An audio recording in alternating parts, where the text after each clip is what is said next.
बच्चों हाजिर हूं आपके 10 एरर्स लेकर के, और चलिए शुरू करते हैं। If you live in a foreign country you should try and learn language. बच्चों मतलब क्या है, इफ यू लिव, अगर आप रहते हैं एक फॉरेन कंट्री में, यू शुड ट्राई, तुम्हें कोशिश करनी चाहिए, एंड लर्न, और सीखनी चाहिए लैंग्वेज। तो बच्चों यहाँ पर एक बहुत छोटी सी गड़बड़ है कि एंड अपने आप में एक कंजंक्शन होता है, लेकिन यहां पर हमें कंजंक्शन नहीं, एक प्रेपोजिशन की जरूरत है, और वो है to. So you should try to learn language, या फिर ये होना चाहिए you should try and learn. तो टू बच्चों ज्यादा बेहतर है, कंजंक्शन की जरूरत नहीं है, ग्रामेटिकली हमारा प्रेपोजिशन और मीनिंगफुली भी प्रेपोजिशन ज्यादा बेहतर है। Next is much of the art he discusses, ज्यादा से ज्यादा आर्ट वो जो बात करता है, जिस बारे में डिस्कस करता है, जिस आर्ट के बारे में, इज फनी, वो फनी होती है, प्लेइंग होती है, और मिस्चीवस होती है। बच्चों तो यहां पर सभी एडजेक्टिव इस्तेमाल हुए हैं। फनी एक एडजेक्टिव है, प्लेइंग को भी एडजेक्टिव होना चाहिए, मिस्चीवस OUS लगने वाले शब्द भी बच्चों एडजेक्टिव होते हैं।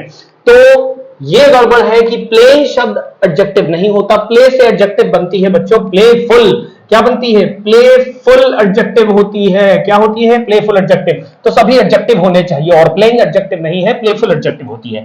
The police release a statement, police ने रिलीज किया है, एक स्टेटमेंट बच्चों रिलीज किया है। चलिए मैं यहां पर ऐसे सेक्शन बांट देता हूं, ठीक है। So the police release a statement, police ने एक स्टेटमेंट रिलीज किया सेइंग, जिसमें यह कहा जा रहा था, ठीक है, 1 2 3, ठीक, क्या कहा जा रहा था, this is one of the most vicious attack, ये बहुत मुश्किल अटैक है।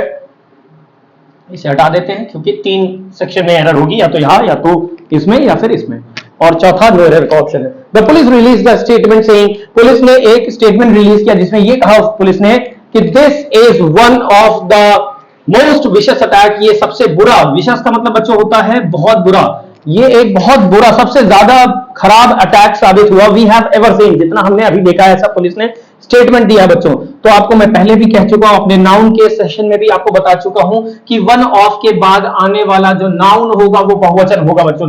वन ऑफ के बाद आने वाला नाउन कैसा होगा, बहुवचन। और जितने भी ऐसे स्ट्रक्चर्स हैं, each of, any of, many of, some of, all of, they all take plural noun after them, so attacks हो जाना चाहिए। दूसरी एरर है soap removes traces of pesticides, soap यानी साबुन रिमूव कर देता है, ट्रेसेस मतलब बच्चों क्या, उनके निशान, सोप रिमूव कर देता है निशानों को, ऑफ पेस्टिसाइड्स के निशान या उनका रह जाना, उनको हटा देता है। एंड हैवी मेटल्स, और हैवी मेटल्स के ट्रेसेस भी हटा देता है।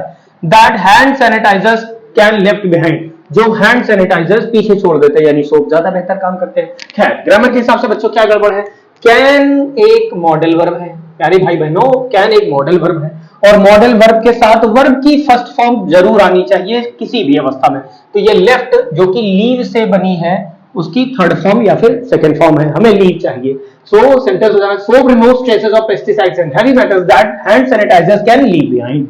टू ट्रीट नाइटमेयर डिसऑर्डर, रात के बुरे सपने, नाइटमेयर मतलब बैड ड्रीम्स होता है बच्चों।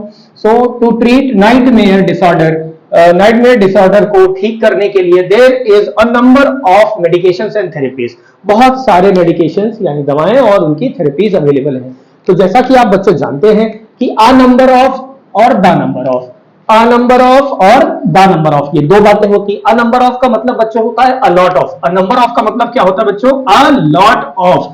तो अगर इसका नंबर अ लॉट ऑफ होता है तो ये मेडिकेशंस एंड थेरेपीज प्लूरल हैं, और प्लूरल है इसीलिए आपको आर कर देना चाहिए। देयर सब्जेक्ट नहीं होता, असल में देयर के बाद लिखा हुआ नाउन प्रोनाउन सब्जेक्ट होता है, तो ये प्लूरल मान लिया जाएगा अ नंबर ऑफ की उपस्थिति से, इसीलिए हम देयर आर कर देंगे बच्चों। नेक्स्ट है आई पर्टिकुलर लाइक दैट किटन, मुझे वो विशेष रूप से वो वाली बिल्ली ज्यादा पसंद है, या उसके बच्चे ज्यादा पसंद है, बिकॉज इट हैज व्हाइट फर, क्योंकि इसके बाल सफेद हैं।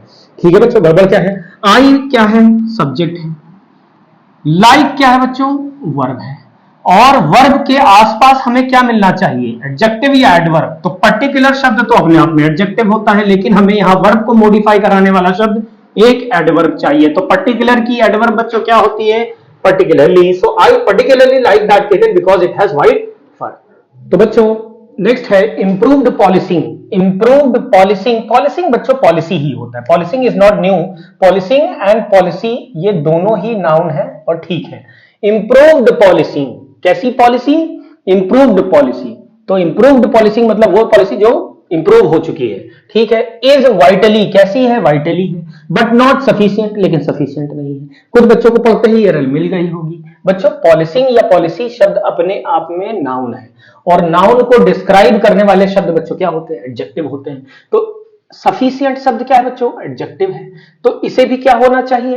एडजेक्टिव होना चाहिए। दोनों शब्द किसके लिए आए हैं? पॉलिसी के लिए आए हैं। तो वाइटली भैया एडवर्ब होता है और वाइटल शब्द एडजेक्टिव होता है। तो आपको वाइटल शब्द कहना चाहिए कि improved policing is vital. Vital मतलब बच्चों इंपॉर्टेंट, जरूरी, मोमेंटस, है ना, क्रूशियल, महत्वपूर्ण। Improved policing is vital but not sufficient. तो इसे एडजेक्टिव बना देना उचित है, क्योंकि ये किसके लिए आया है? ये नाउन के लिए आया है। While persimmons can be used in pies and tarts, you can also enjoy them plain। बच्चों persimmons एक तरह के फल होते हैं, और कहा जा रहा है कि जबकि आप इन्हें पाइज में और टार्ट्स में प्रयोग कर सकते हैं, केक वगैरह जैसी चीजों में बनाने में प्रयोग कर सकते हैं, लेकिन साथ ही साथ you can also enjoy them plain. बच्चों while एक कंजंक्शन है जो दो तरह के काम करता है, या तो ये कंट्रास्ट बताता है, विरोधाभास प्रकट करता है, या फिर समय बताता है। तो यहां समय नहीं बता रहा है, यहां पर कंट्रास्ट प्रकट किया जा रहा है कि आप परसिमस जैसे फल को दो तरह से प्रयोग कर सकते हैं, पाइस एंड टार्ट्स में भी,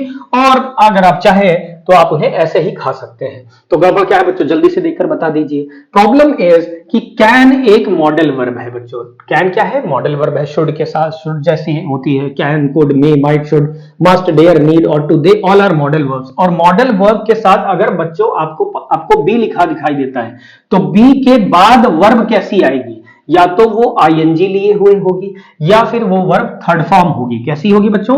या तो वो आईएनजी लिए हुए होगी, या फिर वर्ब की थर्ड फॉर्म होगी। यूज नहीं लिख सकते, या तो हमें लिखना चाहिए यूजिंग या फिर यूज। और मीनिंगफुल क्या है? Parsimony can be used. Parsimony can be used. Parsimony को क्या किया जा सकता है? यूज किया जा सकता है। पैसिव बना दीजिए बच्चों, कैन बी के साथ वर्ब की थर्ड फॉर्म पैसिव बना दिया जाएगा मॉडल वर्ब का। Last two errors are, it is believed that difficult tasks demand lot of our resources. Meaning सबसे पहले समझिए, क्या लिखा हुआ है? इट इज बिलीव्ड, ऐसा माना जाता है। इज, एम, आर, वॉज वर्ग के साथ प्यारे भाई बहनों, अगर हमें वर्ग की थर्ड फॉर्म दिखाई देती है तो ये पैसिव मान लिया जाता है। क्या मान लिया जाता है बच्चों? पैसिव। तो इट इज बिलीव्ड, ऐसा माना जाता है, दैट की, ये कंजंक्शन है, दैट डिफिकल्ट टास्क जो होते हैं, डिमांड क्या मांगते हैं? बहुत सारे रिसोर्सेज मांगते हैं। बच्चों यहां से एस हटाकर आप देखिए, पढ़िए कि it is believed that difficult task demand lot of our resources. Difficult task क्या मांगते हैं? बहुत सारे संसाधन मांगते हैं बच्चों। तो हमारा सब्जेक्ट है डिफिकल्ट टास्क, ये हमारा सब्जेक्ट है, और ये हमारी हो गई वर्ब। तो यहां तक तो सब ठीक है, इट इज बिलीव्ड ठीक है। आगे आने वाला clause subject difficult task plural है, इसीलिए ये वर्ब भी प्लूरल है। यहां तक तो सब ठीक जा रहा है। आगे आपने कह दिया लॉट ऑफ आवर रिसोर्सेज, तो आपको बच्चों पता होना चाहिए कि लॉट ऑफ नहीं होता, या तो अलॉट ऑफ होता है या फिर लॉट्स ऑफ होता है। दो ही कंस्ट्रक्शन होते हैं बच्चों लॉट के साथ, या तो अलॉट ऑफ बोलेंगे आप, या फिर आप बोलेंगे lots of. So there are only two structures possible. तो आपको कह देना चाहिए अ लॉट ऑफ, या फिर आपको कह देना चाहिए task demand lots of our resources। so there is only one possible way, either of them। ठीक है। don't you get involved, Sandhya whispered urgently to him। don't you get involved, तुम involve मत हो जाना। संध्या whispered, संध्या ने चुपके से कहा टू हिम, जल्दी से उसे चुपके से एक बात कह दी संध्या ने कि तुम वहां शामिल मत हो जाना, तुम रुक मत जाना, तुम इन्वॉल्व मत हो जाना उस चीज में। तो बच्चों एक बहुत प्यारी चीज है, वो है गेट और हैव वर्ब का होना। गेट और हैव वर्ब जब भी होते हैं तो इनके बाद, इन दोनों वर्बों के बाद अगर आपको कोई वर्ब चुनने का मौका मिलता है तो वो वर्ब हमेशा वर्ब की थर्ड फॉर्म होनी चाहिए। जैसे मैं आपसे कहूं कि ये कमरा पेंट करवा दीजिए, तो गेट दिस रूम पेंट या फिर पेंटेड, तो आप कहेंगे गेट दिस रूम पेंटेड। पत्र लिखवा दीजिए, get the letter written, get the letter posted. तो गेट और हैव वर्ब अपने बाद हमेशा वर्ब की थर्ड फॉर्म लेते हैं। तो सेंटेंस क्या हो जाएगा? Don't you get involved, Sandhya whispered urgently to him. Thank you.